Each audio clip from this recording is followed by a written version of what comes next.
par-dessus tête ou pas. Bonjour Rosa Blanstein. Bonjour. C'est vous qui l'avez dit, vous êtes autrice, vous êtes humoriste à 100 ans, plusieurs seuls en scène, dont le dernier Rosa se joue en ce moment à Paris, il va partir en tournée. Vous étiez fait connaître par un podcast au titre évocateur, Les mecs que je veux ken, plus d'1 million d'écoutes, podcast décliné en livre, Les mecs que je veux ken, c'est aux éditions Les Arènes.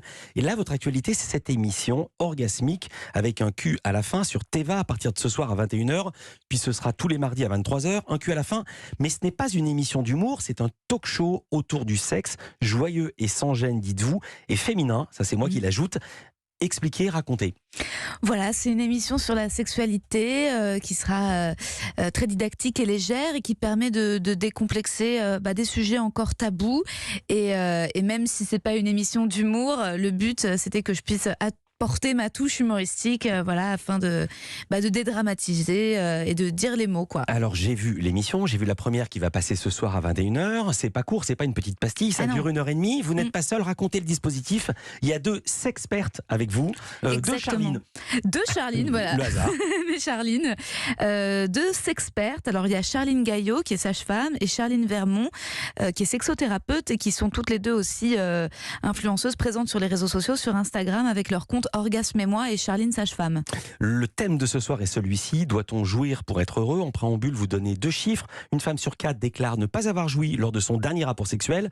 Et 35% des Françaises, donc plus d'un tiers, se déclarent insatisfaites sexuellement. On voit avec ces 2 exemples que vous donnez en préambule que c'est une émission pour les femmes. Quelle est votre cible?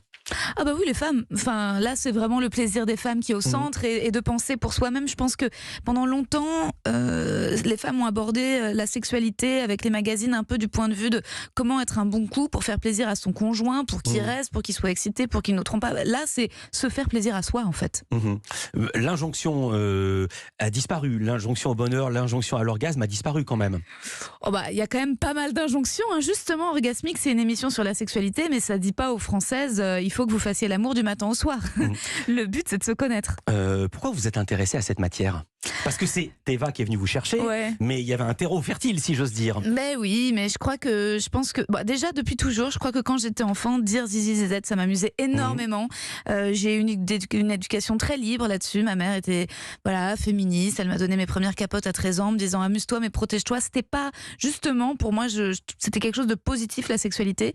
Mais en grandissant, j'ai eu quand même des complexes et depuis MeToo, depuis que la parole s'est libérée, je redécouvre, je revis et j'ai envie de partager en fait tous les savoirs que je découvre. Alors, puisqu'on parlait de parole libérée, on peut dire que vous l'incarnez, ce ne sont pas des mots en l'air.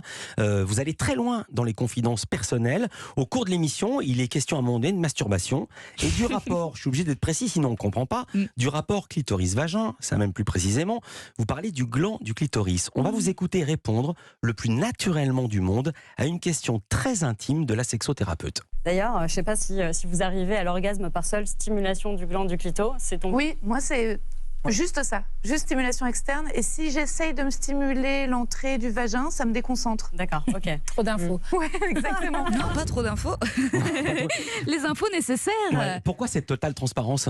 Mais parce que je pense qu'il y a peut-être certainement chez moi un côté militant important. J'aime bien la vérité, je supporte pas le mensonge. Et je pense que dans les représentations, on est tellement dans une mise en scène de pénis dans vagin que dans la masturbation des femmes telle qu'on l'imagine, on imagine que les femmes se masturbent en se pénétrant elles-mêmes. Ce qui est faux, en fait. Les femmes, la plupart du temps, n'ont pas besoin de se pénétrer avec leurs doigts. Elles ont juste besoin de stimuler l'extérieur du clitoris. Joli lapsus au moment de MeToo, se pénétrer avec leurs droits, vous avez dit. Oh oui, c'est vrai. C'est un très, très joli lapsus.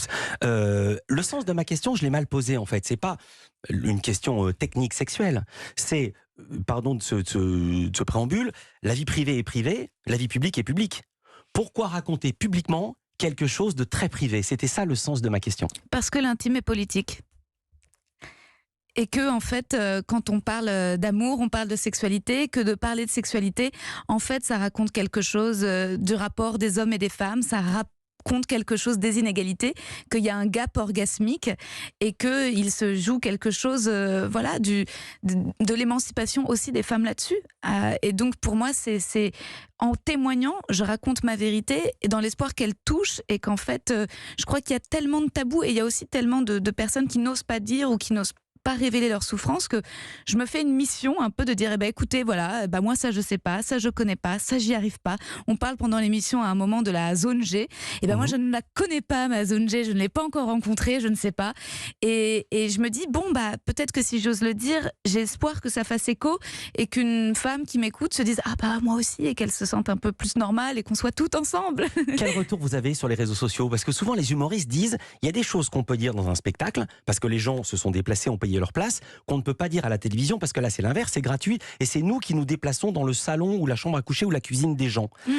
Quel retour vous avez des réseaux sociaux, de ce que vous faites? Mais pour le moment, hyper positif, en fait. Alors, il y a vraiment pas mal de gens qui me remercient d'avoir une parole libérée là-dessus et qui apprécient mon ton. Et ensuite, il y aura toujours des incels, voilà, parfois dans les commentaires. Mais bon, alors eux, ils iront de toute façon harceler les nanas, quel que soit le contenu qu'elles mettent à disposition. Mais je dois dire que j'ai plutôt de l'intérêt et que, en fait, mon audience, que ce soit dans mon podcast ou sur Instagram, est assez partagée. C'est moite-moite, c'est des hommes et des femmes. Et j'ai aussi beaucoup de mecs que ça intéresse, évidemment. Et c'est ça qui est chouette. C'est une émission très intéressante en ce sens qu'il y a des points de vue nouveaux, intéressants pour moi. Je vais parler du consentement. Charline Vermont, qui est la sexothérapeute, parle du consentement, sujet qui est arrivé sur le devant de la scène, notamment avec le livre de Vanessa Springora, qui s'appelle justement Le consentement. Et ce que dit votre chroniqueuse est très fort et assez nouveau pour moi, parce que pour elle, le consentement, cette question-là, ça peut commencer très jeune et même dans des situations totalement anodines qui n'ont strictement rien de sexuel. On l'écoute. Alors le consentement, c'est pas juste le consentement sexuel, c'est bien plus large que ça. En fait, on en parle dès qu'il y a deux personnes qui sont en interaction. Et ça consiste en quoi? Ça consiste simplement, je vais vous donner un exemple concret. Il y a mamie qui arrive à la maison, il y a votre fils Victor qui est là et vous dites, Victor, va faire un bisou à mamie. Et Victor, il fait, si, Victor, va faire un bisou à mamie. Alors, ce que vous faites là, concrètement, c'est problématique. Pourquoi? Parce que la politesse, ça consiste à dire bonjour, merci, au revoir. C'est pas faire des bisous. En forçant votre fils à faire un bisou à une personne à qui il n'a aucune envie de faire un bisou, vous êtes en train de lui dire, en fait, tu n'es pas maître de ton propre corps. Tu n'as pas le droit de choisir à qui tu donnes accès à ton corps et finalement, ce n'est pas ton territoire. Les parents qui nous écoutent doivent être en train de réfléchir.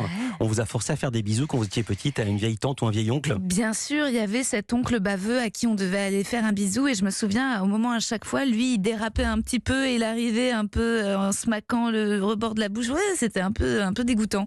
Mais oui, mais je pense que là, vraiment, il y a un changement de génération. On se rend compte que dès le plus jeune âge, il ne faut pas forcer les enfants ou même à faire des câlins, même soit le bébé de ma meilleure amie, si je lui demande, je peux te faire un bisou. Et puis, on voit que ça se répand à tous les niveaux.